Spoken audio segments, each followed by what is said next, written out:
سفر حج پر روانہ ہونے والے عازمین کی رہنمائی کے لیے تربیتی کیمپ لیے جا رہے ہیں۔ ایسا ہی ایک تربیتی اجتماع حیدر فنکشن ہال میں آج منعقد کیا گیا۔ کیمپ میں مہمان خصوصی کی حیثیت سے حیدرآباد سے تشریف لائے مولانا سید شاہ مصطفیٰ علی صوفی المعروف سعید پاشا قادری اور مولانا قاضی ڈاکٹر سید مرتضی علی صوفی المعروف حیدر پاشا قادری نے شرکاء کی رہنمائی کرتے ہوئے مناسک حج کے بارے میں کافی تفصیلی معلومات دی۔ انہوں نے ارکان حج کی ادائیگی کیسے کی جاتی ہے اس کو سمجھانے کے لیے باضابطہ مقدس مقامات کی تصویروں پر مبنی بینر کا بھی سہارا لیا۔ اسی طرح خانہ کعبہ کے ماڈل کے ذریعے بھی طواف خانہ کعبہ اور اس کے طریقہ کار کے بارے میں معلومات دی۔ مناسک حج کی ادائیگی کے دوران عازمین کو کن کن باتوں کا خصوصی طور پر خیال رکھنا چاہیے اس بارے میں بھی رہنمائی کی گئی۔ کن باتوں سے فریضہ حج کی ادائیگی متاثر ہونے کا اندیشہ ہوتا ہے انہیں بھی بتایا گیا۔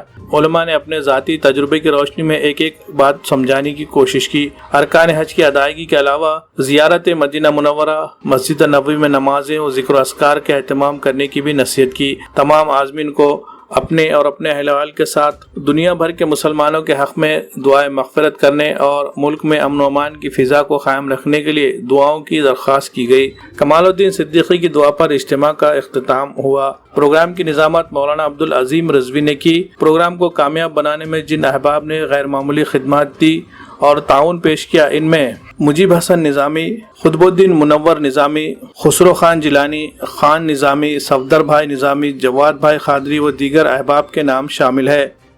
اسٹے وہاں پر مکہ پہنچنے کے بعد حج کے لیے نکلنے سے پہلے کا جو ڈیوریشن ہے، جو دورانیہ ہے، وہ کتنے دن کا ہے؟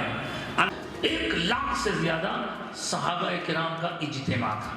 تو اس طرح آپ میدان عرفات کی طرح چلتے، میدان عرفات میں وہ 4 پڑھیں گے کہ 2 پڑھیں گے؟ ہم بحث کے مسافر 4 پڑھیں گے، 2 پڑھیں گے، یا مقیم کی طرح چاہیے؟ تو یہ اسی میدان عرفات میں دونوں کی ملاقات ہوئی تھی۔